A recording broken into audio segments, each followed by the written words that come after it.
What's up, YouTube? It's Aerith, your favorite preservation evoker, and I'm here today to talk to you about the upcoming changes to preservation in 10.0.5. That is, of course, coming with this Tuesday's reset. By the time you're watching this video, it might have already happened, and maybe you're interested in how this changes our playstyle. So I just wanted to talk a little bit about what's changing, what you can expect. Is it a nerf? Is it a buff? Does it change things? How much does it change things? We will talk a little bit about that in this video.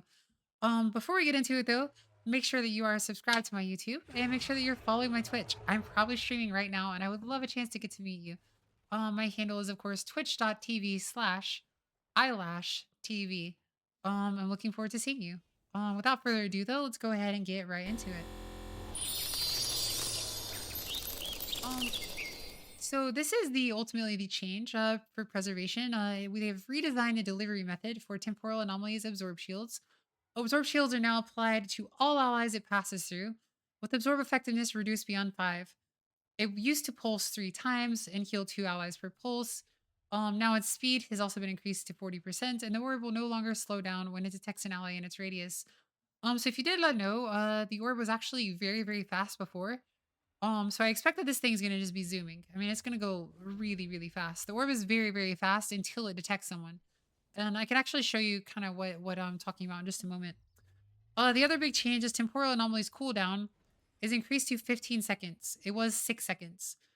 So this is actually significant, and we'll get into why in just a second. Now Zoro's teachings has also been redesigned. It now reduces the cooldown of empower spells by 5 seconds when TA is cast. Um, Resonating sphere now applies echo to the first 6 allies it passes through, which is that is interesting, isn't it? Exactly, yeah. So basically with Resonating Sphere, we will still have to take Resonating Sphere. It will apply Echo to the first 6 allies that it passes through.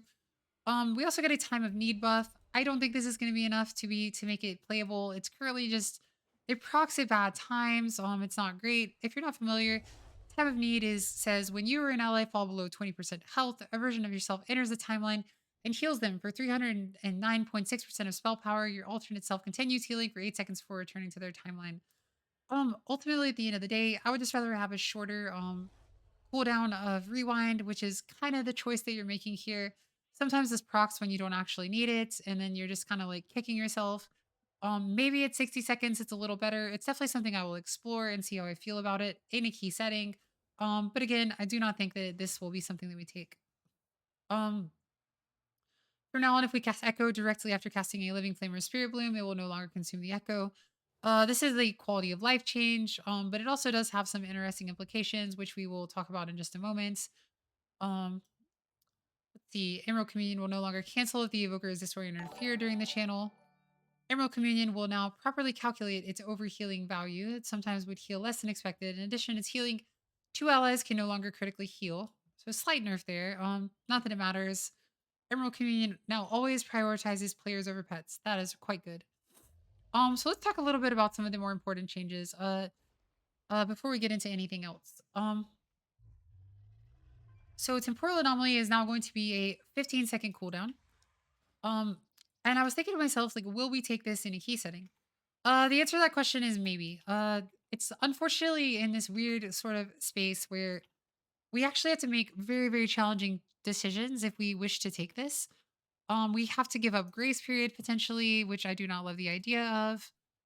I think one of the main draws of temporal anomaly is being able to spread lots of reversions onto players. And then once those players have reversions, you're getting the value out of grace period. Just spreading a lot of reversions onto players through temporal anomaly, it's again only 30% effectiveness. So it's not as if you are it's not as if you are giving them a massive, massive heal with the echoed reversion, because the TA just does have like the lower reduced effectiveness. This is the same for pretty much everything. Any heal that you replicate through temporal anomaly is much weaker than if you do it the old fashioned way. So I'm not a huge fan of getting rid of golden hour, of getting rid of grace period rather. Um, and I think that we definitely still keep this. That leaves us with a few other options.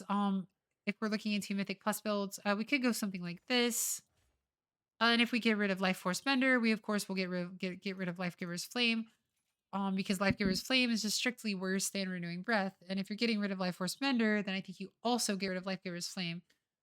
This is basically a means of getting to the Life Force Mender, at least in my opinion. And so at the end of the day, you probably just don't keep this if you get rid of this. My thoughts on this are very I don't like it, to say the least. It is a lot more healing, to be sure, but you lose a significant amount of damage in Life Force Mender, and you also lose a pretty considerable amount of healing throughputs for a single target. For a boss like the last boss in Temple of the Jade Serpent, that can be a bit of a problem. Just being that you're effectively like losing all of that single target healing. There are definitely places where you get down to it and you have no more essence, you don't have recharge or reversion, your Spirit Bloom and your Dream Breath are both on cooldown. You're kind of out of gas. And in those spots, like you end up spamming Living Flame. Living Flame is also a very potent single target heal when you have a 4-set proc. And that is not something that is to be taken lightly. There's so many times when I'll have one of these procs, and I'll have Echo Reversion on a target, and they take a big hit, and I just like really quickly hit them with the 4-set proc. And it actually does do reasonable healing. Definitely not something to scoff at. It's not the best, it's not the most healing in the world, but I think nerfing yourself in that regard is not something you necessarily are happy to do. So it is a challenge still to fit TA into our build. That said, there are some really interesting implications. With the rework of Nozdormu's teachings, our empower spells will be reduced by 5 seconds whenever we cast a temporal anomaly. That's actually very good. That means that we will effectively, if we play spiritual clarity, have much more spirit blooms. We can get spirit bloom down to a 15-second cooldown, which is really nice because you're going to be casting your temporal anomaly after every spirit bloom or in the window in the space leading up to the next spirit bloom. Um, but at the end of the day, there's not a lot of mechanics that are every 15 seconds in dungeons right now. Most of them are every 20 seconds. So while that is quite attractive, it's not necessarily something that is make or break. Also, again, a lot of the hardest mechanics, like Infernos, happen on a 20-second timer, like the Chill Storm. That's a 20-second timer. Or rather, I believe Chill Storm is actually 22 seconds or 23 seconds. But regardless, you will have a spirit bloom for everyone with spiritual clarity already. So I mean, not necessarily like the biggest thing in the world, but it will be very nice just to get more of them out there. This change would mean that you could get two Emerald Blossom, or I'm sorry, two Spirit Blooms inside of an Electrical Storm on the Nokud boss, um, which is perhaps something that is very strong and definitely something that is worth considering. But I just prefer Empath on that fight anyway because I like the extra essence. It just seems very good to me. So again, definitely some interesting implications. I did say that I would show you how quickly this thing moves. So the fact that it's going to be moving 40% faster is actually very interesting because if you didn't know, this thing already goes pretty quickly if it does not hit anyone. So it's gonna move even faster than that. So 40% faster than that. I mean, we're looking at like a it's gonna go really fast, right? So that's actually pretty cool. I think that the absorb shield on Temporal Anomaly is definitely something that has been underutilized. There's a lot of bosses where having an absorb shield is actually quite strong. And this thing can get pretty beefy if someone stands in it. It can go here. You see a 72,000 absorb shield on me. That is quite a big heal. Definitely nothing to scoff at. That said, if it's moving, let's click this off.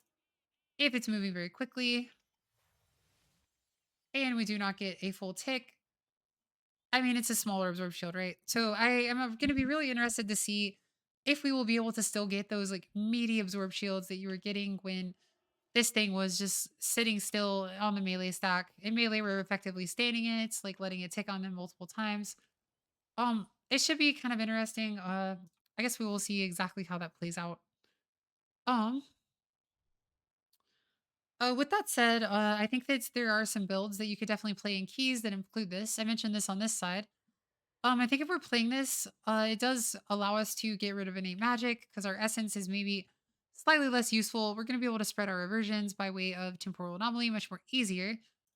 So we could go something like this, get rid of innate magic, and we could play something along these lines as a default. You can also, sorry.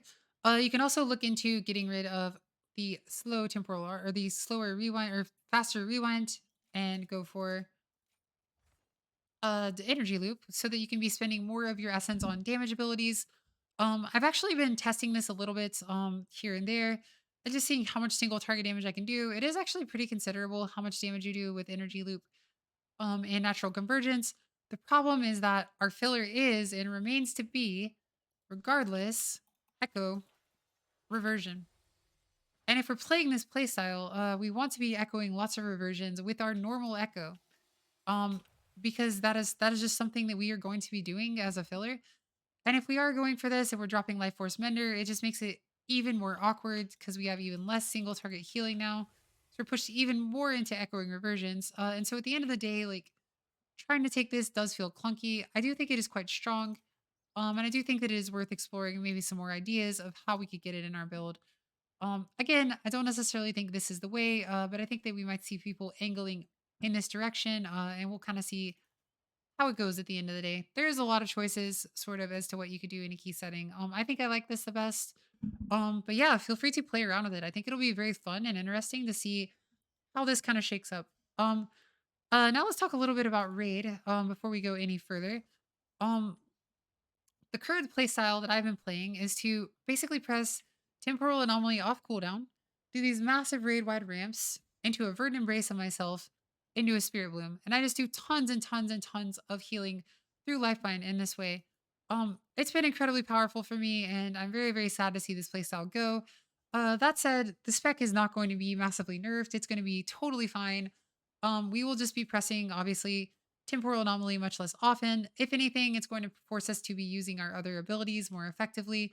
I do not think that it pushes us into a an Emerald Blossom build. I've seen some people throwing this around that maybe this will be good. I do not think that is the case. I just think that we will now be Temporal Anomalying off cooldown once more.